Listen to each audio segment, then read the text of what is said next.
भंडारा जिले में अब नर्सिंग मेडिकल कॉलेज का भ्रष्टाचार का खुलासा हो रहा है। इसके पहले भी एक कॉलेज के एएनएम और जीएनएम विद्यार्थियों ने कॉलेज के खिलाफ शिक्षण और अवैध वसूली को लेकर आवाज उठाई थी। फिर एक college Navyuva medical institute hospital institute अब कॉलेज के विद्यार्थियों ने लूट, दबाव और अनेक भ्रष्टाचार के आरोप लगाए हैं। बता दे कि नवयुवा मेडिकल कॉलेज में multi specialist ANM nursing, GNM nursing, BSc nursing, बीपीटीएच physiotherapy और मल्टी स्पेशलिटी हॉस्पिटल स्कूल यह सब नवयुवा मेडिकल कॉलेज भंडारा के कादा स्थित एक ही जगह पढ़ाया जाता है।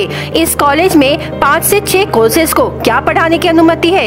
एक ही कॉलेज में इतने कोर्सेज पढ़ाए जा सकते हैं क्या? यदि पढ़ाया जा सकता है तो principal, teachers, doctor, staff, bed, सामग्री इन कॉलेज में उपलब्ध है क्या? यदि है तो फिर विद्यार्थियों को पूरी तरह से शिक्षण क्यों नहीं मिल पा रहा है और अन्य सभी सुविधाओं को लेकर पैसों की मांग क्यों की जा रही है? ऐसे कई आरोप विद्यार्थियों ने लगाकर खुलासा किया है। विद्यार्थियों के बताए मुताबिक 11,000, 5,000 ऐसे अन्य रकम मांगी जा रही है, तो कहीं न कहीं इन सारी विषयों की जांच होनी चाहिए। विद्यार्थियों ने पैसे नहीं दिए तो परीक्षा में बैठने नहीं दिया जाएगा, ऐसा कहा जा रहा है। साथ ही समय के पूर्व ही पैसे मांगे जाने का आरोप लगाया जा रहा है। भंडारा में मुन्ना भाई MBBS जैसे फिल्म में बताया गया है कि जैसे ही हॉस्पिटल में उसके पिताजी आने की जानकारी मिलती है तब बनावटी हॉस्पिटल तैयार कर मरीज, डॉक्टर्स और स्टाफ लाया जाता है। वैसे ही भंडारा के मशहूर जाने माने Navyuva medical institute hospital college के डायरेक्टर वीरानी ने हॉस्पिटल चलाने का आरोप लगाया जा रहा है। यदि विद्यार्थियों और अखिल भारतीय विद्यार्थी परिषद के लगाए गए आरोप सिद्ध होते हैं तो क्या ऐसे मुन्ना भाई MBBS बनावटी कॉलेज जैसों पर कार्रवाई होगी या नहीं, यह सवाल निर्माण होता है। साथ ही ऐसे इंस्टीट्यूट मेडिकल हॉस्पिटल भंडारा जिले में कितने चल रहे हैं इसकी भी जांच करनी चाहिए। ऐसे नर्सिंग कॉलेज और हॉस्पिटलों का खुलासा BS क्राइम इंडिया न्यूज करते आ रहा है। यदि आपके पास कोई विशेष जानकारी हो तो BS क्राइम इंडिया न्यूज के हेल्पलाइन नंबर पर संपर्क करें। जानकारी देने वाले का नाम गुप्त रखा जाएगा और साथ ही ऐसे हॉस्पिटल कॉलेज का खुलासा किया जाएगा ताकि ऐसे हॉस्पिटल और कॉलेज बंद हो और भंडारा में हो रही अवैध लूट और अत्याचार बंद हो और विद्यार्थियों को न्याय मिले। माझं नाव Anil Dandge, final year BPTH student, Navyuva college of physiotherapy. माझ्यासोबत मागच्या वेळेस विंटर 2023 ची माझी फायनल इयरची एक्झाम होती। तर माझा एक्झाम फॉर्म थोडा, माझी तब्येत ठीक नव्हती म्हणून माझा एक्झाम फॉर्म थोडा लेट देण्यात आला। तर माझे बाबा येऊन एक्झाम फॉर्म भरून गेले, तर त्यावेळेस एक्झाम फॉर्म घेतला आणि मग नंतर 10-15 दिवसांनी एक्झाम फॉर्म आणि फीस असं सांगण्यात आलं की तुझा एक्झाम फॉर्म सरांनी रिजेक्ट केलाय। ठीक आहे, मग मला वाटलं की, आणि असंही सांगितलं की नंतर कॉलवर बोलल्याच्या नंतर हे सांगितलं की तुम्हारा फॉर्म तो एग्जाम लक्ष्मी मॅम ने असं सांगितलं की तुम्हारा फॉर्म तो मैंने यूनिवर्सिटी तभी भेज दिया आहे। तर मग मी त्या भरोशावरती राहिलो, पण ऍक्च्युली त्यांनी फॉर्मच नाही पाठवला आणि त्यांच्यामुळे माझं 6 महिन्याचं नुकसान झालं। मानसिक तणाव, ताणतणावामध्ये सुसाईड करण्याचे विचार येत आहेत। ते आम्हाला खूप हॅरेसमेंट करतात, रॅगिंग करतात, मेंटली, फिजिकली, वर्बली। त्याच्यानंतर आम्हाला असं काही खालच्या वरची भाषा बोलली जाते की जे आम्हाला म्हणजे मानसिक ताण येऊन जातो।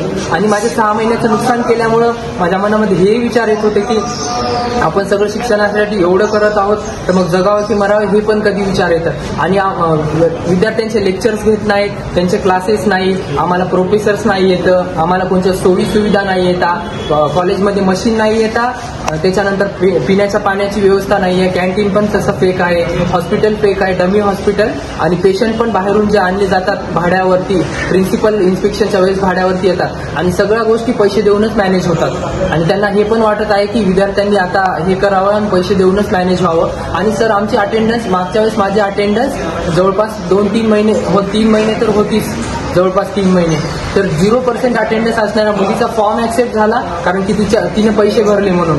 आणि माझी अटेंडन्स असतानाही माझा फॉर्म नाही घेतला। त्यांचा म्हणजे ते इगोवरती प्रश्न घेऊन त्यांनी, म्हणजे त्यांचं असं म्हणणं असतं की आम्ही त्यांच्या हात पडावं, पाया पडावं, त्यांच्या जाऊन विनवण्या करावं, जे की म्हणजे लिगलीच आहोत आम्ही, पण ते इलिगली आम्हाला हे करत आहेत सर।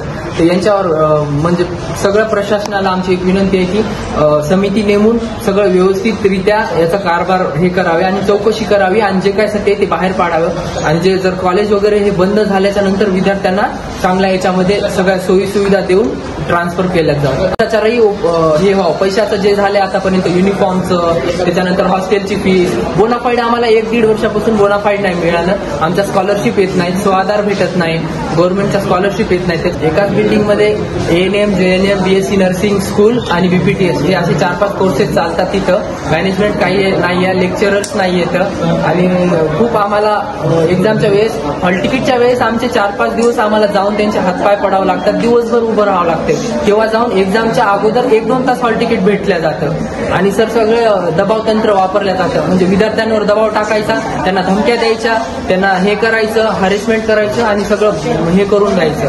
तर असा कारभार चालते. सर आमची एक विनंती आहे की शासनाने याच्यावर चांगली चौकशी करावी. चौकशीमध्ये आमचे माणसं असावी, की आमचे विद्यार्थी नेते आहेत ते असावे आणि जे काय सत्य आहे ते बाहेर पडावे आणि ज्यांच्यासोबत अन्याय झाला त्यांना न्याय मिळाला पाहिजे लवकरात लवकर. अगोदर या 1-2 दिवसामध्ये एक्झाम फॉर्म सगळ्यांचे ऍक्सेप्ट झाले पाहिजे, एक्झाम फीस घेतली पाहिजे आणि बाकीचा जो स्कॉलरशिपचा विषय आहे, बोनाफाईडचा विषय आहे, बाकीच्या जे आहेत त्या सगळ्या मागण्या आमच्या मान्य झाल्या पाहिजे. एवढीच आमची विनंती आहे शासनाला. धन्यवाद. शिवानी राठोड आहे. मी 9वी वर्षी स्टुडंट आहे आणि मी 3rd इयरला आहे सध्या. तर माझा हे विषय आहे की जे पण स्टुडंट सोबत होत आहे, जे पण टॉर्चर होत आहे किंवा काही पण जे कॉलेज पैसे मागत आहे त्याच्यावर कारवाई झाली पाहिजे. आणि जे कोर्सेस आहेत 5 कोर्सेस त्यांना काही ग्रँट पण नाही, कॉलेजला पण काही ग्रँट नाही आहे, तरी ते सगळ्या स्टुडंटकडून एवढी फीस घेत आहे वर्षाचे. आणि 1 वर्षाचे फीस घेत आहे ते पण कशासाठी, फक्त या तुम्ही बसा, जेवण करा आणि जा. एक पण लेक्चर नाही होत आहे, काही नाही होत आहे. 5,000 जे मागच्या वर्षी पण घेतले आहे लोकांचे ते पण रिटर्न केले पाहिजे. आणि हा एक म्हणजे पैसे देऊन घेतलेला, म्हणजे लोकांना पैसे देऊन बोलवणारा पेशंट त्यांची ट्रीटमेंट करायला करत आहे. म्हणजे हा एक पूर्ण फेक हॉस्पिटल आहे, डमी हॉस्पिटल आहे. त्याच्यात काहीच म्हणजे असं रिअल नाही आहे. स्टुडंटला पण पैसे देऊन फक्त बसवत आहे, लेक्चर नाही घेत आहे, काही नाही. आणि जे पण स्कॉलरशिप फॉर्म आहे, ज्यांची इन्कम कमी आहे त्यांना पण स्कॉलरशिप नाही मिळत आहे. तुम्ही स्कॉलरशिप फॉर्म भरला तरी तुम्हाला स्कॉलरशिप भेटल असं सांगत आहे. पूर्ण भ्रष्टाचार या कॉलेजवर पूर्ण कारवाई केली पाहिजे आणि या कॉलेजला बंदच केलेला पाहिजे असं तर माझी विनंती आहे सगळ्यांना.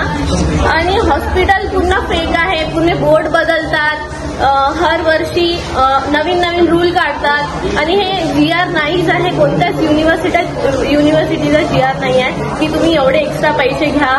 फक्त युनिव्हर्सिटीचा GR आहे की इन्स्पेक्शन वेळेस जेव्हा होतात तेव्हा पेशंटला पैसे देऊन आणतात आणि आम्हाला सुद्धा बेडवर झोपवतात की तुम्ही पेशंट बना आणि हे सगळं इन्फेक्शन होत आहे आणि आमच्यानुसार सगळं तुम्ही ऐका. म्हणजे पूर्ण आम्हाला मेंटली हरास करत आहे त्यांनी. बाकी यांचा काहीच विषय नाही आहे, फक्त पैसे देऊन आतापर्यंत हे चालवलेलं आहे कॉलेज. आणि पूर्ण हॉस्पिटल म्हणजे पूर्ण कॉलेजच बंद झालं पाहिजे आणि आम्हाला जायचंच नाही आहे कॉलेजमध्ये आणि दुसऱ्या कॉलेजमध्ये ट्रान्सफर पाहिजे. कारण की काहीच होणार नाही आहे किती पण कोणी आले तरी. आणि हा पूर्ण डमी हॉस्पिटल आहे. बेबी भारत खिल्लारे आणि माझ्या कॉलेजचं नाव नवयुवा इन्स्टिट्यूट ऑफ फिजिओथेरपी. आणि मी 2 वर्ष म्हणजे फर्स्ट इयर आणि सेकंड इयर हॉस्टेलला राहिली. तर मी फर्स्ट इयरचे पैसे पे केले आणि सेकंड इयरमध्ये मी हॉस्टेल सोडलं. तर सुरुवातीला जेव्हा आम्ही हॉस्टेलमध्ये आलो होतो तेव्हा आमच्यासोबत सरांशी बोलले होते की 3,000 रुपये महिना लागेल. आणि नंतर मी जेव्हा सेकंड इयरला हॉस्टेल सोडलं तेव्हा सरनं माझ्याकडून 4,550 रुपये महिना घेतला आणि त्याच्यानुसार मला 43,000 रुपये भरायला लावले. तर मी त्यांना 23,000 रुपये भरले आणि 23,000 रुपये पुढच्या महिन्यात 30 तारखेला भरणार आहे. तर त्यांनी खोटं बोलून फसवणूक करून आमच्याकडून 4,550 रुपये घेतले. त्या महिन्याने म्हणजे आम्हाला हॉस्टेलचे पूर्ण पैसे घेतले. भंडारा गोंदिया जिला वासियों के लिए खुशखबर है। अब आपका मनपसंद channel BS crime India news अब आपके केबल नेटवर्क पर, जी हां, अपने केबल नेटवर्क के एशियन चैनल नंबर 13 पर उपलब्ध है। BS क्राइम इंडिया न्यूज पर खेल, राजनीति, क्राइम, साहित्य व अन्य खबरें प्रकाशित की जाती है। हमारे साथ जुड़ने के लिए तथा हमारे चैनल में खबरें, विज्ञापन आदि के लिए संपर्क करें 8669151757 पर।